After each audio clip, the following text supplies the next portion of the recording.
Early 19th century French artists, beginning with those patronised by Empress Josephine in 1804, were fascinated by the anecdotal view of history.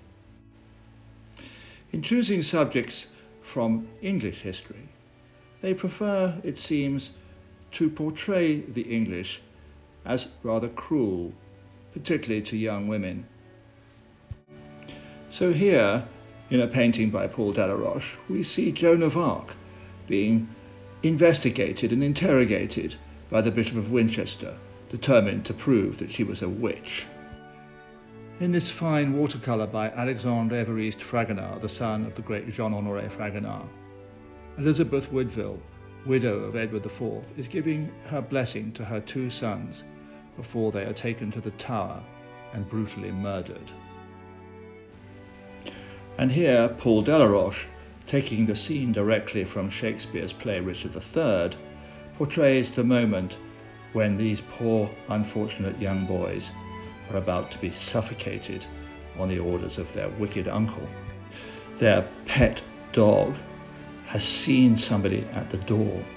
They have heard a sound, and holding a missile, showing perhaps that they were martyrs of a sense, they await their fate.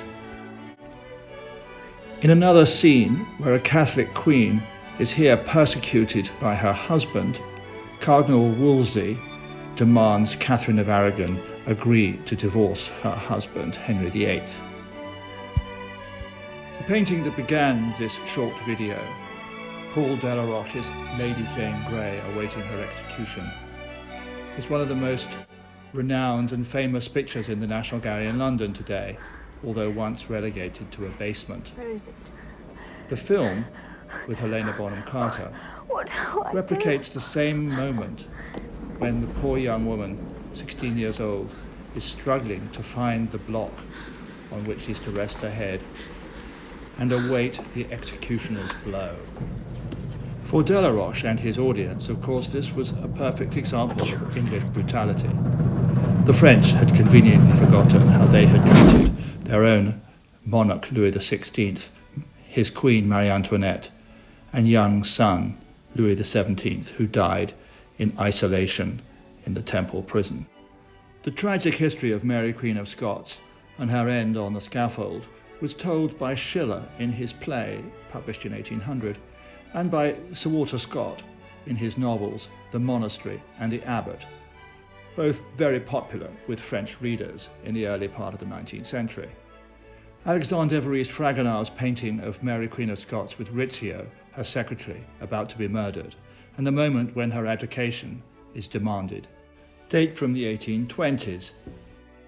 Unlike the painting here by Jean-Baptiste Vermeer, whose first version was commissioned by Empress Josephine for Malmaison and is now in Arenenberg, and the second version, also from the same year, which was sold by Stair Sainty to Malmaison.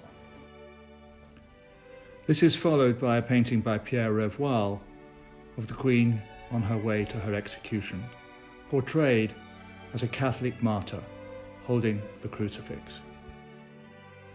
For the French, the villain of the story of Mary Queen of Scots was, of course, her cousin Elizabeth, portrayed here by Delaroche, dying in a rather undignified way, but nonetheless a superb painting full of drama and pathos.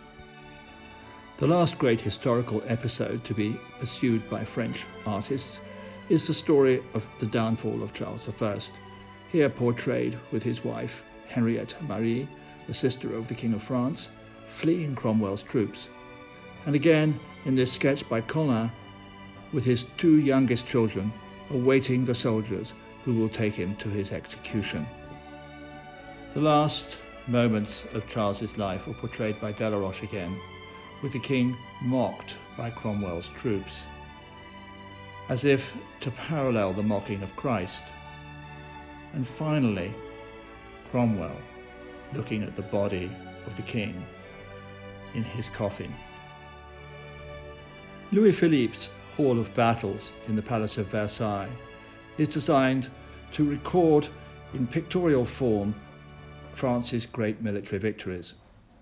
Unfortunately, and I say this as an Englishman, There aren't so many occasions when there were French victories over the British.